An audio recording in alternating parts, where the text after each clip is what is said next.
The morning sun of April 18, 1943 rises over the Solomon Islands, casting long shadows across the emerald waters of the South Pacific. In precisely 17 minutes, the Imperial Japanese Navy will suffer its most devastating personal loss of the Pacific War.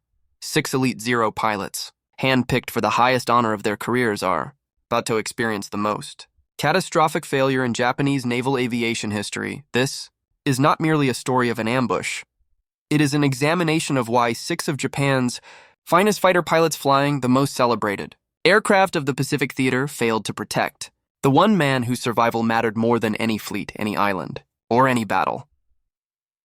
The question that haunts military historians to this day remains deceptively simple, yet profoundly complex. How did 6 experienced Zero pilots, specifically chosen for their skill and positioned in defensive formation, fail to prevent 2 American bombers from being shot down in broad daylight? The answer reveals not just a tactical failure, but a perfect storm of technological limitations, strategic miscalculations, and fatal assumptions that would cost Japan its most brilliant naval strategist.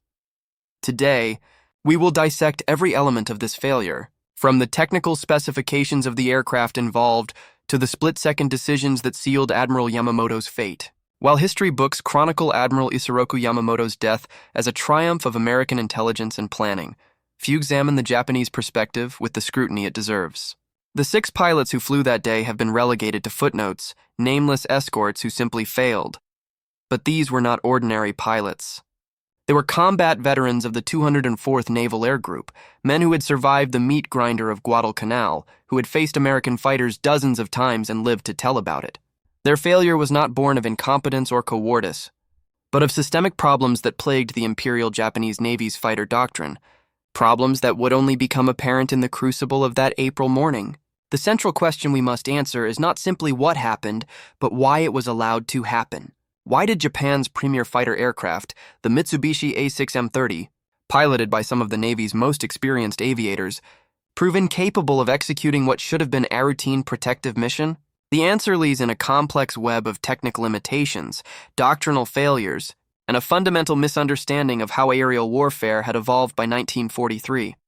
The mission occurred just 2 days after the conclusion of Operation One Go, Yamamoto's last major offensive operation, when the Admiral was flying to congratulate the units that had participated at Rabaul's Lakunai airfield. The morning of April 17, 1943, brings an unusual tension to the ready room of the 204th Naval Air Group. 6 pilots are summoned for a special briefing, one that immediately sets this mission apart from the endless patrols and scrambles that have defined their war thus far. The selected men represent experienced naval aviators. Lieutenant Junior Grade Tishi Morisaki, a section leader with over 2 years of combat experience. Petty Officer First Class Shoi Sugita, already an ace with approximately 30 victories.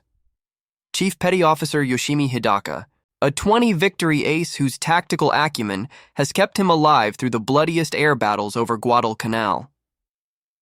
Petty Officer First Class Kenji Yanaga, credited with 8 kills and known for high exceptional gunnery. Petty Officer First Class Toyomitsu Tsugujinu, a steady veteran with nerves of steel. And Petty Officer Second Class Yasushi Okazaki, younger than the others, but already proven in combat. Commander Tadashi Nakajima of the 204th Air Group personally delivers the briefing. Tomorrow, these 6 pilots will have the supreme honor of escorting Admiral Yamamoto himself on an inspection tour to Bougainville. The gravity of this assignment cannot be overstated. Yamamoto is not merely a fleet commander. He is the architect of Japan's naval strategy, the mastermind of Pearl Harbor, and perhaps the only Japanese leader who truly understands both Japan's capabilities and limitations in this war against the industrial might of America. The pilots understand immediately that this is not just another mission, but a sacred trust. The Admiral is flying to visit bases at Balale and Biwin to congratulate the pilots who had just completed Operation Bingo. What the Japanese pilots preparing their aircraft at Rabaul cannot know is that 600 men's away at Pearl Harbor, American cryptanalysts have just achieved one of the intelligence coups of the war. On April 14th, multiple American radio intercept stations detected a Japanese naval message designated NTF-131755 encoded in the JN-25D cipher that American code rears had been steadily unraveling. Since before Midway, the message addressed to the commanders of Base Unit Number 1, the 11th Air Flotilla, and the 26th Air Flotilla contains something unprecedented. A detailed itinerary of Admiral Yamamoto's upcoming inspection tour, complete with departure times, arrival times, and exact routing. At Fleet Radio Unit Pacific, the decrypt reveals Yamamoto's schedule with minute precision. Departure from Rabaul at 0600 hours. Arrival at Bal Island Airstrip at 0800 hours. Surface to Shortland Island by Subchaser at 0840. Arrival at Shortland at 0940. Lunch with senior officers. Departure from Shortland at 1400. Return to Rabaul 1040. The American intelligence officers can hardly believe their fortune. The Japanese, with their obsession for detailed planning and punctuality, have inadvertently provided a perfect blueprint for an assassination. Admiral Chester Nimitz himself must approve what comes next, and after consulting with Washington, the decision is made. Yamamoto must be eliminated. At Henderson Field on Guadalcanal, the planning for Operation Vengeance begins with a sobering mathematical reality. Distance from Guadalcanal to the interception point near Bougainville is 420 mi at the absolute limit of the P-38 Lightning's range and only achievable with auxiliary fuel tanks and perfect navigation. Major John Mitchell, commanding the 339th Fighter Squadron, worked through the night of April 17th with his operations staff, calculating fuel consumption rates, wind speeds, and the precise timing needed to intercept Yamamoto's flight at the only point where it will be within range and at low altitude. The plan that emerges is audacious in its precision. 18 P-38s are assigned to the mission, though only 16 will actually fly after 2 aircraft develop mechanical problems during startup. These 16 P-38s will fly a carefully calculated route that keeps them beyond the range of Japanese radar and coast watchers, maintaining complete radio silence and flying at wave-top height to avoid detection. The flight path consists of 5 legs, each precisely timed. Any deviation, any mechanical failure, any navigational error will result in mission failure. The intercept is calculated for 0935 hours, giving the Americans exactly 15 minutes of combat time before fuel considerations force them to turn for home. The 6 pilots preparing their A6M3 Model 22 fighters at Rabaul represent the evolution of Japan's most famous fighter aircraft. But by April 1943, evolution has become a liability. The Zero that stunned the world in 1940 was revolutionary. A perfect synthesis of range, maneuverability, and firepower achieved through radical weight reduction. Every component was scrutinized for excess weight. The aircraft featured no armor protection for the pilot, no self-sealing fuel tanks, and a structure built to the absolute minimum strength requirements. The result was a fighter that could outmaneuver anything in the sky with a range that seemed impossible for a carrier-based fighter. But by 1943, the Zero's design philosophy has become its Achilles heel. The A6M3 variant these pilots fly has attempted to address some weaknesses. A more powerful Saki-21 engine producing 130 horsepower, improved high-altitude performance, and slightly better diving speed. But the fundamental vulnerabilities remain. The Zero still lacks pilot armor, still carries fuel in unprotected tanks that turn the aircraft into a flying torch when hit, and most critically for the mission ahead, still lacks the speed to catch or escape from the new generation of American fighters. The A6M3 Model 22 has a maximum speed of 388 mph at 19,690 ft. The P-38 Lightning that will attack them tomorrow can achieve 414 mon mesh at $25,000 ft, outdive it without fear of structural failure, and carries enough firepower to destroy a Zero with a single burst. The defensive formation the Japanese will employ tomorrow reflects doctrine developed in China against inferior opposition, not the reality of 1943. The standard defensive position places the fighters above and behind the bombers they protect. Ideal for diving onto attackers approaching from above, the classic fighter attack profile. But this formation has a fatal blind spot. It cannot adequately protect against attackers coming from below and behind. Exactly the approach the Americans have planned. The Zero pilots will position themselves at approximately 6,500 ft, about 1,500 ft above the 2 Mitsubishi G4M Betty bombers from the 7005th Air Group. Bomber number 323 carrying Admiral Yamamoto and Bomber number 326 carrying Vice Admiral Emto Ugaki and other staff officers. Scanning the sky for threats, they expect to come from above while death approaches from below. As the Japanese formation approaches Bougainville at 0930 hours, the 6 pilots maintain their vigilant watch on the sky above and ahead. This is where threats always come from, diving out of the sun, using altitude advantage to build speed for a single slashing attack. Lieutenant Morisaki, leading the escort, positions his two sections perfectly according to doctrine, maintaining spacing that allows mutual support while covering the largest possible area of sky. They are now over the jungle of Bougainville, the airfield at Bal-Visible, the distance perhaps 5 minutes from landing.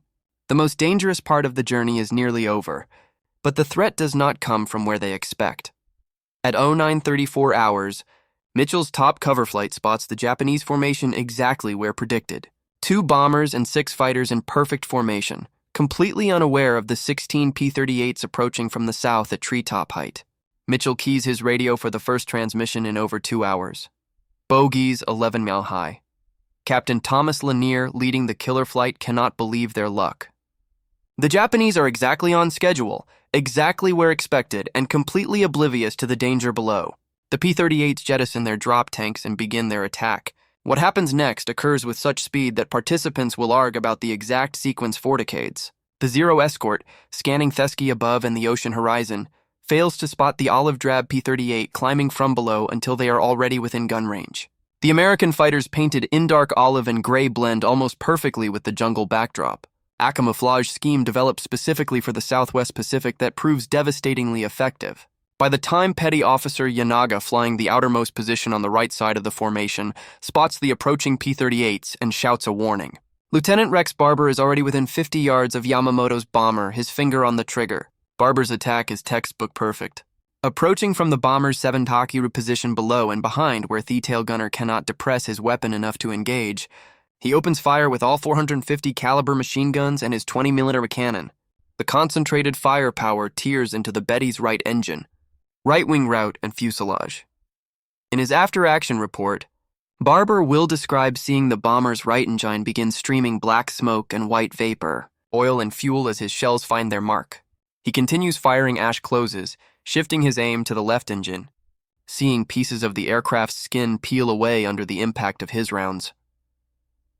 Inside the bomber's fuselage, 150 caliber bullet among the hundreds fired enters through the thin aluminum skin and strikes Admiral Yamamoto in the left shoulder, traversing his body and exiting under his right eye, killing him instantly. The Zero pilots react with the speed of combat veterans, but it is already too late.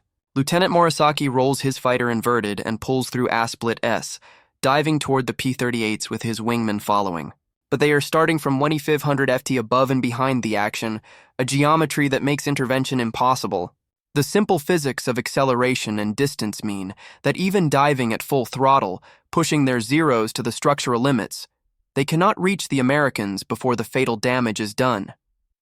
Chief Petty Officer Hidaka leading the right side section banks hard toward Barber's P-38, but the American is already pulling away from the mortally wounded bomber, using the Lightning's superior speed towscape before the Zeros can bring their weapons to bear. Yamamoto's bomber, mortally wounded, noses down toward the jungle with its right engine in flames. The pilot, Warrant Officer Tako Kotani, fights desperately to maintain control. But with one engine destroyed and the control surfaces damaged, the aircraft is doomed. The Betty crashes into the jungle canopy at 0938 hours, just 4 minutes after the first sighting of American fighters. The second bomber carrying Vice Admiral Ugaki attempts to escape toward the ocean, but is caught by Lieutenant Besby Holmes, who damages it severely. This aircraft also crashes, though Ugaki will miraculously survive, pulled from the wreckage with serious injuries. Only Petty Officer First Class Kenji Yanaga manages any form of retaliation. As the P-38s disengage and turn south toward Guadalcanal, he spots Lightning struggling behind the others, trailing smoke from one engine. This is Lieutenant Raymond Hines' aircraft, damaged either by defensive fire from the bombers or during combat.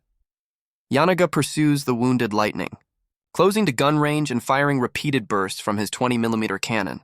He observes strikes on the P-38's wing and fuselage, sees fuel streaming from punctured tanks, but the rugged American fighter continues flying, its surviving engine pulling it toward home. The pursuit continues for several minutes before Yanaga must break off. He is now far from Bougainville, low on ammunition, and other P-38s might turn back to protect their damaged comrade. He turns back toward Bali Airfield, where the other 50 pilots have already landed, their aircraft undamaged, but their mission a catastrophic failure. Heinz P-38 will never reach Guadalcanal. Hedis appears over the ocean, the only American loss of the mission. But this single victory cannot alter the fundamental reality. The Imperial Japanese Navy's most important leader is dead, killed while under the protection of 6 of the 204th Air Group's experienced fighter pilots. The failure of the Zero escort on April 18, 1943, cannot be understood without examining the fundamental technological mismatch that had developed by this stage of the Pacific War. The A6M0 Revolutionary, in 1940, was by 1943 operating on borrowed time against increasingly superior American aircraft, the very design philosophy that made the Zero dominant early in the war, radical weight reduction to achieve superior range and maneuverability, had become a fatal weakness against opponents who had learned to exploit its limitations. The Zero's lack of armor protection meant that even glancing hits could kill or incapacitate the pilot. The absence of self-sealing fuel tanks turned the aircraft into flying incendiary bombs when struck by incendiary rounds. Most critically for the Yamamoto mission, the Zero's maximum speed of 380 mm and poor high-speed handling characteristics meant it could neither catch nor escape from the new generation of American fighters. The P-38 Lightning, with its twin engines producing a combined 2,800 horsepower compared to the Zero's single 130 horsepower engine, could dictate the terms of any engagement, choosing when to attack and when to disengage at will. The defensive formation employed by the Zero escort reflected tactics developed against Chinese opponents flying obsolete aircraft in the late 1930s. The positioning of fighters above and behind the bombers they protected made perfect sense when the primary threat was other fighters diving from altitude to attack. This formation allowed these escorts to maintain energy advantage while keeping visual contact with their charges. But by 1943, American tactics had evolved far beyond the simple diving attacks of the war's early months. The American adoption of the boom and zoom technique, using superior speed to make single high-speed passes rather than engaging and turning dogfights, rendered traditional Japanese defensive formations obsolete. The P-38s attacking from below could use their speed advantage to strike before the Zero could react, then escape before the Japanese fighters could bring their superior maneuverability to bear. The Japanese had no effective counter to this tactic with the Zero, as the aircraft simply lacked the speed to pursue or escape from hit-and-run attacks. Perhaps the most damaging failure was the complete lack of awareness that American forces had broken Japanese naval codes. The detailed itinerary broadcast 4 days before, Yamamoto's flight might as well have been sent directly to Admiral Nimitz's headquarters. The Japanese confidence in their code security was so complete that they never considered the possibility that the Americans might be reading their most secret communications. This overconfidence extended to the planning of Yamamoto's flight. No diversionary measures, no last-minute or out changes, no additional security precautions. Despite flying the Navy's most important leader through an active war zone just 2 days after the conclusion of Operation Oigo, the 6 pilots land at Balal Airfield in shocked silence. There is no immediate blame, no accusations of cowardice or incompetence. Everyone understands that they faced an ambush prepared with intelligence they could not have anticipated, but the weight of failure is crushing. They were selected for the highest honor imaginable, protecting Admiral Yamamoto, and they failed. In the rigid hierarchy of Japanese military culture, where responsibility and shame are collective rather than individual, all 6 pilots understand that their lives are now defined by this single catastrophic failure. At Rabaul, the news of Yamamoto's death spreads through the naval air groups like a physical blow. The admiral was more than a commander. He was the embodiment of Japanese naval power, the only leader who truly understood both Japan's potential and its limitations. His death represents not just a tactical loss, but a psychological catastrophe. Morale, already battered by months of attrition in the Solomons, plummets further. The Japanese High Command immediately classifies all details of Yamamoto's death as top secret. When the Japanese public is finally informed on May 21, 1943, they are told only that the admiral died while directing operations at the front. On June 5, 1943, Japan holds a state funeral for Admiral Yamamoto, an honor reserved for the nation's greatest heroes. The ceremony in Tokyo is attended by the emperor himself, and the entire nation observes a moment of silence. For the 6 pilots at Rabaul, the funeral represents a formal acknowledgement of their failure. 2 days after the funeral on June 7th, the Japanese launch a massive air offensive against American positions in the Solomons, specifically targeting the Russell Islands. The mission involves 81 Zeros, 12 carrying firebombs, the rest providing escort from the 204th Air Group. During this June 7th raid, 2 of the Yamamoto escort pilots meet their end. Chief Petty Officer Yoshimi Hidaka is shot down and killed during the 90-minute battle that sees 23 to 24 Japanese aircraft lost against approximately 50 Allied fighters. Petty Officer Secondas Yasushi Okazaki also dies in the same engagement. Both pilots flew Zeros armed with firebombs under their wings, pressing their attacks through intense anti-aircraft fire. Their deaths marked the beginning of what would become a pattern, the Yamamoto escort seeking redemption through combat. During the same June 7th raid, Petty Officer First Class Kenji Yanaga's war takes a different turn. After completing his bombing run on Russell Island, two F-4F Wildcats catch his Zero in a climbing turn. Despite desperate evasive maneuvers, American .50 caliber rounds smash into his cockpit. One bullet strikes his right hand as it grips the control stick, destroying it almost completely. Only his small finger remains attached. Another round tears through his right leg, severing arteries and filling his flight boot with blood. Somehow, Yanaga maintains consciousness and control of his aircraft using only his left hand. Fighting against shock and blood loss, repeatedly shouting to keep himself awake, he manages to fly his crippled Zero to the Japanese base Mund. Unable to lower his landing gear with his destroyed right hand, Hebeli lands on the coral runway. Japanese Marines pull him from the cockpit, more dead than alive, immediately amputating what remains of his right hand. Against all odds, he survives and is evacuated to Japan. His war over, but his life preserved. On June 16, 1943, Lieutenant Junior Grade Tishi Morisaki, the escort flight leader, is killed while attacking Allied transports off Lunga Point Guadalcanal. He dies alongside squadron leader Lieutenant Zenjiro Moano during another raid against American shipping, Morisaki's death coming just 9 days after. Hidaka and Okazaki leaves only 2 of the original 6 escorts still flying. On July 1, 1943, Petty Officer First Class Toyomitsu Tsujin goes missing in action during an escort mission for dive bombers attacking the Allied anchorage at Renova Island. He is never seen again, his fate unknown. With Tsujin's disappearance, only one member of the original escort remains in combat. Petty Officer First Class Shoichi Sugita, already credited with approximately 30 victories when Yamamoto died, chooses a different interpretation of redemption. Rather than seeking immediate death like his comrades, he decides that destroying American aircraft represents better atonement than a single glorious death. Throughout the summer of 1943, Sugita continues to add to his score in Theskis over the Solomon Islands. By August, he has raised his tally to approximately 40 victories, becoming the leading ace in the Solomon Islands campaign.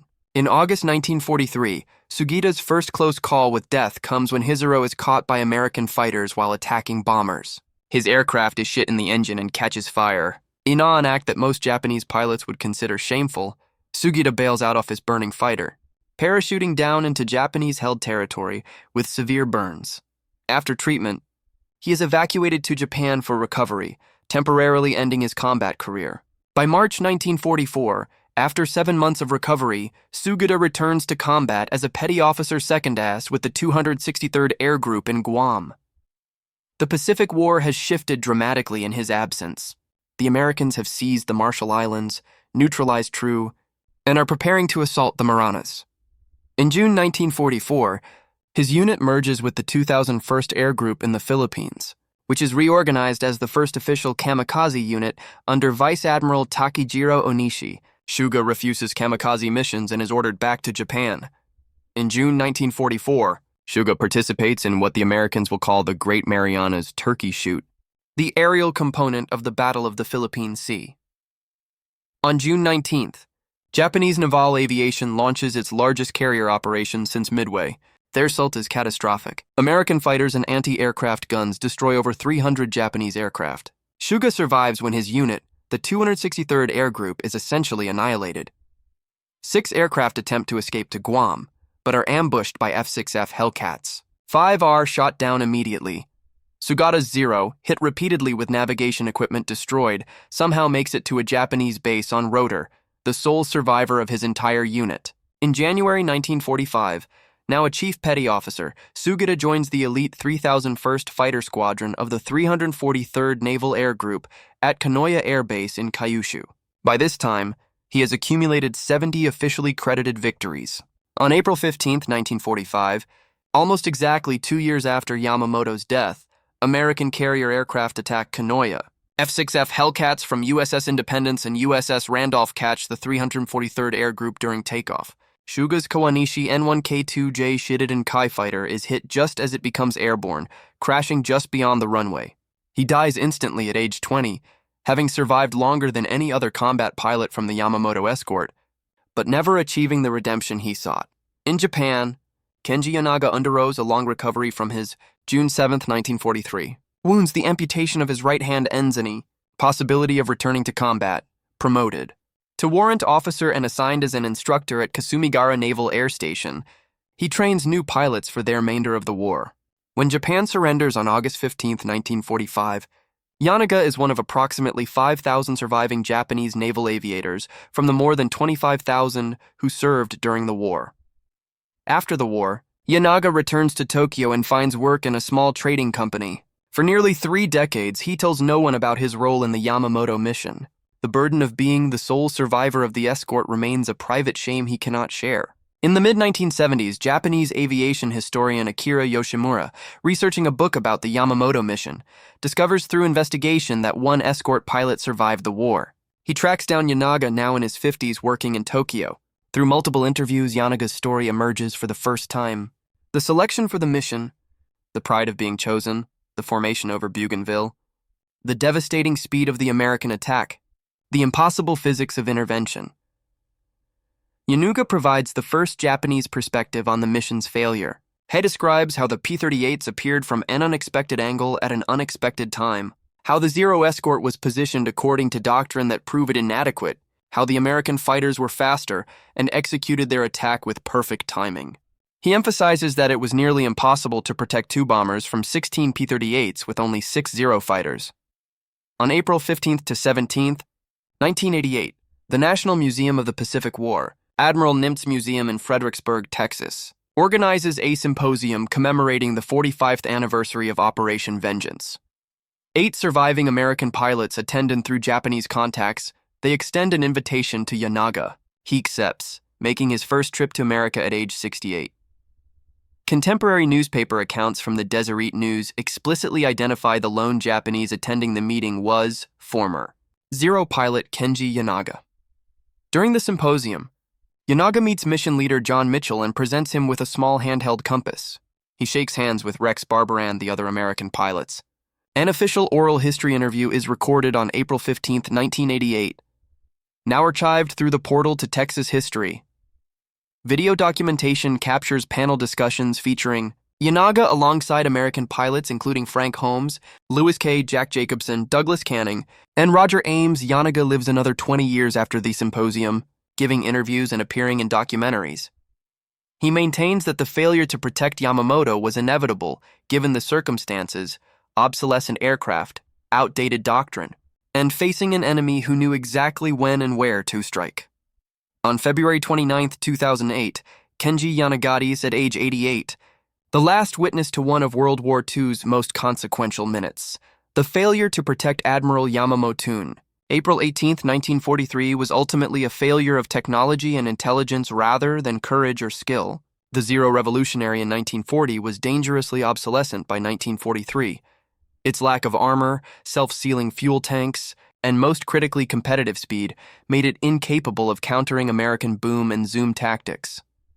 The P-38 Lightning could engage and disengage at will, dictating the terms of combat, in a way that negated the Zero's advantages in maneuverability. The A6M3 model, 22's maximum speed of 380 mph at 19,690 ft was significantly slower than the P-38's. 414 mph at 25,000 ft on the Lightning's twin Allison engines produced 2,800 to 3,450 combined horsepower, versus the Zero single 1,130 horsepower Sakai 21. The P-38 could climb 1,650 ft per minute faster than the Zero and maintain superior performance above 20,000 ft thanks to its turbo superchargers. The breaking of the JN-25D cipher represents one of the greatest intelligence successes in military history. The detailed itinerary broadcast by the Japanese gave the Americans everything needed for the interception. The message sent to multiple commands as part of post-operation IGO coordination specified exact times and locations. This intelligence coup was magnified by Japanese overconfidence in their code security and failure to implement basic operational security measures. The Japanese Navy's inability to conceive that their codes might be compromised persisted even after Yamamoto's death. While some officers suspected the Americans had been warned, the Navy leadership rejected the possibility that JN-25D had been broken. This willful blindness allowed American code readers to continue reading Japanese communications for months afterward. The positioning of the escort reflected tactics developed against inferior Chinese opposition in the late 1930s. The assumption that attacks would come from above, the spacing that prevented mutual support, and the altitude differential that made rapid intervention impossible all contributed to the failure. The 6 pilots were positioned in 2 V formations of 3 aircraft each at approximately 6,500 ft, 2,500 ft above and behind the 2 Betty bombers. Japanese fighter doctrine emphasized individual skill over coordinated tactics. While American pilots trained extensively in mutual support techniques like the thatch weave, Japanese pilots were expected to prevail through superior airmanship. This worked when Japanese pilots held qualitative edge in both aircraft and experience. But by 1943, American pilots were increasingly well-trained and flying superior aircraft. For the 6 pilots who flew escort on April 18, 1943, the failure defined the remainder of their lives. Within 3 months, 4 were dead. Hidaka and Okazaki on June 7th, Morisaki on June 16th, and Tsujino missing on July 1st. Shoei Sugita survived until April 15, 1945, accumulating 70 official victories before dying during a takeoff scramble at Kanoya. Only Kenji Yanaga survived the war, living with the burden of failure until 2008. The 204th Air Group, from which all 6 escorts came, suffered severe losses throughout 1943. The unit had been formed on November 1, 1942 by renaming the 6th Air Group and operated from Rabaul during the Solomon Islands campaign. By war's end, few of its original pilots survived. Yamamoto's death dealt a psychological blow to Japan from which it never recovered. He was not merely a fleet commander, but the intellectual architect of Japanese naval strategy. His understanding of American industrial capacity, his warnings about protracted war, and his ability to conceive operations like Pearl Harbor made him irreplaceable. His successor, Admiral Minichi Koga, lacked Yamamoto's vision and charisma. For the Americans, the successful assassination validated their intelligence capabilities and demonstrated their growing ability to execute complex long-range operations. The mission became a template for similar operations throughout the Pacific War. 18 P-38s were initially assigned to Operation Vengeance, though only 16 actually flew after 2 developed mechanical problems during startup. The failure to protect Yamamoto was not a failure of the 6 escort pilots, but a failure of the entire Japanese military system by 1943. It represents the moment when individual courage and skill could no longer compensate for technological and intelligence disadvantages. The 0 pilots did everything their training and doctrine prescribed, but their training and doctrine were fatally flawed.